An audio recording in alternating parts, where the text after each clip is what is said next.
Bonjour à tous, on est samedi 11 avril 2020, 26e jour de confinement lié à l'épidémie de coronavirus. Je continue à vous lire Mon ex, la mort et moi, chapitre 27.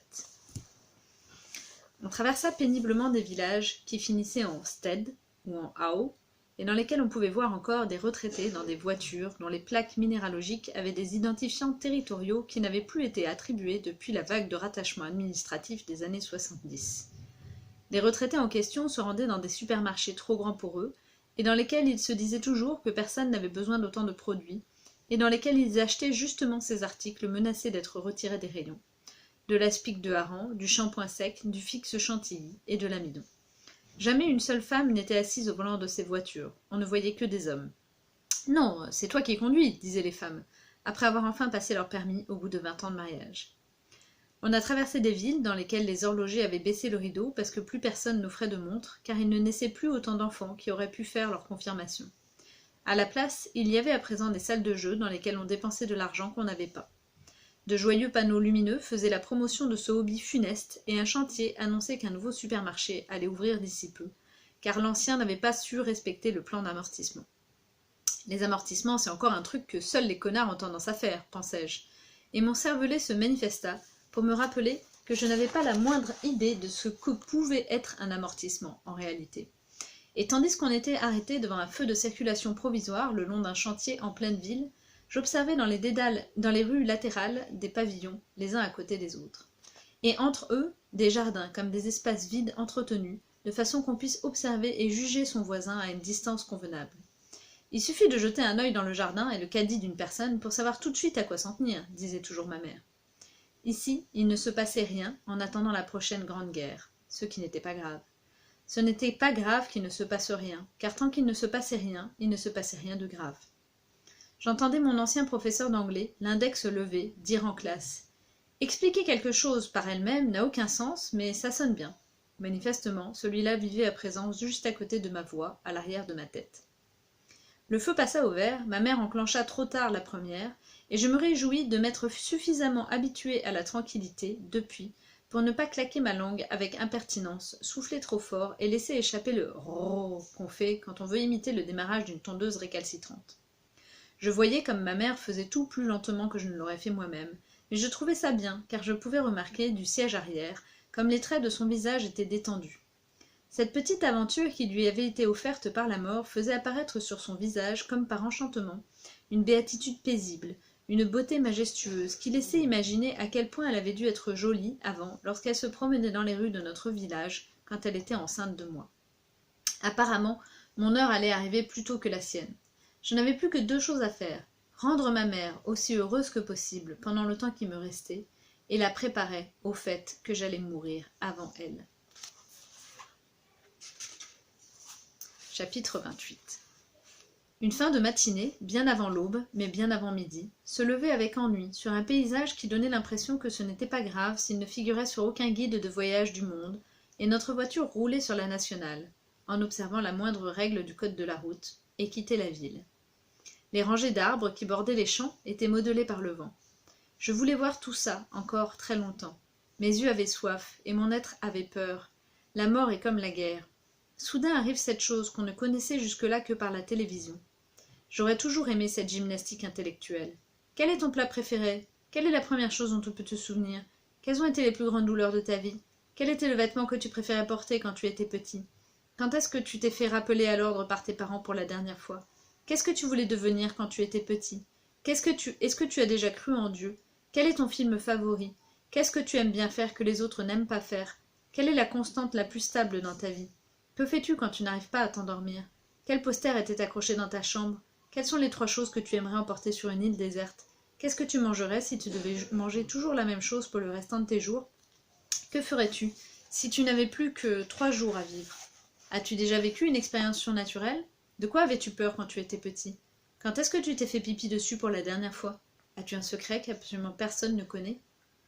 Et le plus drôle, c'était que maintenant, la réponse à toutes ces questions aurait vraiment eu un sens, et que les questions n'auraient pas juste servi à donner un peu de piment à une fête ou à meubler un silence gênant. J'aurais répondu à toutes par je m'en fiche, et planter un pommier me paraissait plutôt génial. J'étais en voyage avec la mort pour faire mes adieux à ma mère et à mon fils, et à Sophia, qui prenait de plus en plus de place dans mon cœur à chaque minute. Je me disais, enfin il se passe quelque chose, super, super, super, super, génial, génial, génial, génial. En plus de tout ça, la mort et ma mère à l'avant se mettaient à diriger ensemble l'orchestre qui résonnait dans les vieilles enceintes de la voiture. Ma mère maniait le volant de sa main gauche, et de son index poussait l'orchestre invisible à donner le meilleur de lui-même. La mort était un peu plus extravertie, et traçait en mesure de grands U dans l'air. Ma mère tourna les yeux vers lui, un bref regard plein d'affection. La voiture prit un virage, et la mort se pencha en même temps que ma mère, en exagérant, et fit « Ui !» Et ma mère gloussa de plaisir, comme elle n'avait jamais gloussé pour moi depuis 20 ans. Et j'adorais la mort pour ça. Mon heure arrivait.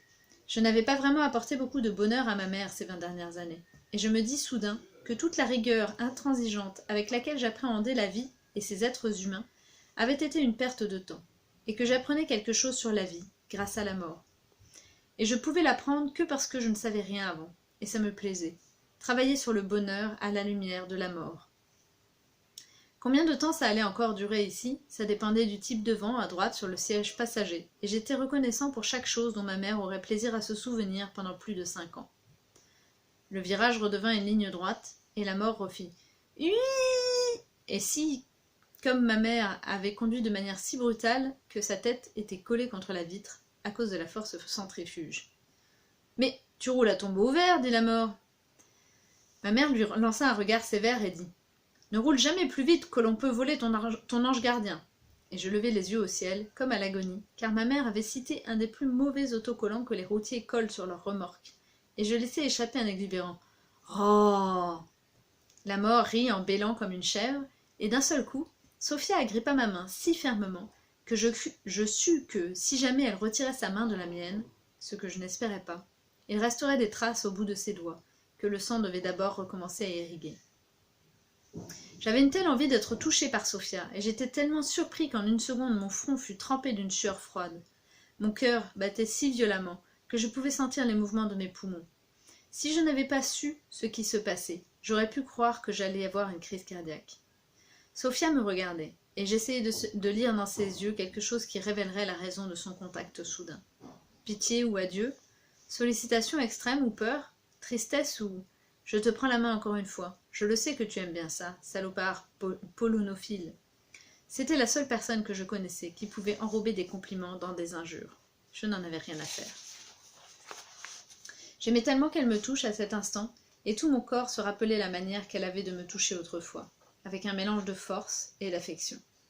Et j'étais de nouveau amoureux de Sophia, pour les meilleures raisons pour lesquelles on peut être amoureux de quelqu'un. Ma mère l'appréciait, je l'appréciais, il n'y avait personne comme elle dans le monde entier, ce qui me rendait exclusif. Elle représentait une possibilité de trouver la sérénité, et elle comprenait mon âme avec une telle profondeur et une telle rapidité qu'elle en savait plus que moi sur moi-même. Et elle était canon, et belle, et élégante, et elle ressemblait à ce qu'elle était, une jeune fille perdue qui ne voulait pas qu'on la trouve, princesse et chevalier à la fois. Et voilà que tu es amoureux pour tes derniers jours en plus, quelle merde, pensais-je, et j'étais heureux en un sens. « Et tu aimes la musique classique ?» demanda ma mère à la mort, et elle me jeta par-dessus son épaule un regard qui en disait long. Sophia relâcha ma main, fit comme si rien ne s'était passé, et le sang coula de nouveau aux endroits où les bouts de ses doigts étaient encore à l'instant. La musique classique était un repère fondamental d'une telle importance que Beethoven et Tchaïkovski auraient applaudi dans le ciel s'ils avaient su à quel point ma mère les aimait. La musique classique la distinguait de toutes les autres. Des femmes qui avaient 3 enfants, de 3 maris différents. Des corps bouffis par les plats préparés qu'elle saluait au supermarché, parce que ça faisait déjà des dizaines d'années qu'elle y allait faire ses courses. Des propriétaires d'une véranda ou d'une 2e voiture, et de toutes sortes de choses sur lesquelles elle avait collé dans son esprit le mot « moderne » avec une étiqueteuse. La musique classique était sa porte vers le passé, et son moyen de trouver sa place dans la vie. C'était le cœur plein de joie qu'elle s'asseyait à la table de la salle à manger, le soir, pour résoudre ses mots croisés et écouter de vieux disques sur lesquels on pouvait voir le label de qualité de tout amateur de musique classique, le logo jaune de la Deutsche Grammophon. Certains se fient aux tests d'association de consommateurs, d'autres au label de qualité de la Société allemande d'agriculture, d'autres, enfin, à l'étoile Mercedes. Ma mère se fiait au label de la Deutsche Grammophon. Elle passait des vieux disques sur une platine plus vieille encore et se laissait glisser dans les notes, bouger sa tête au son des archets et tambouriner de ses petits doigts âgés les rythmes de Mozart à Ravel. Une des plus grandes déceptions de sa vie était que je ne partage pas son amour de la musique classique. On m'avait traîné à tellement de concerts classiques dans mes jeunes années que je ne m'étais jamais remis de cette overdose. À l'étroit dans une petite veste, j'avais accompagné ma mère et mon père à des concerts classiques, de la musique de chambre, des opérettes, des opéras comiques, des symphonies, des cycles de leaders.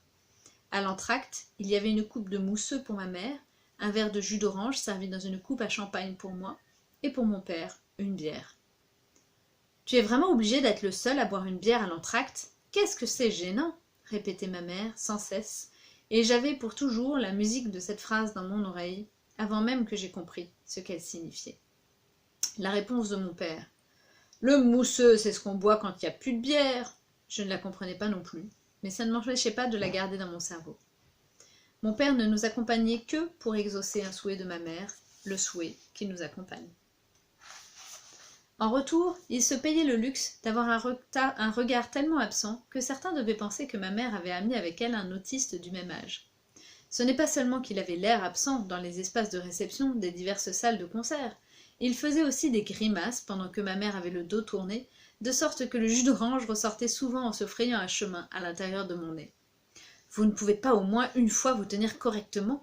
Les gens vous regardent, » disait ma mère.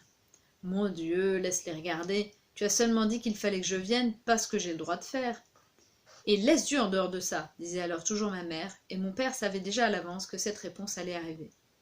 Et ma mère secouait la tête devant ces deux idiots du chaos, comme elle nous appelait toujours quand nous n'étions pas à la hauteur de ses attentes. « Ce n'est pas si mal jusque-là, » dit mon père, et même moi,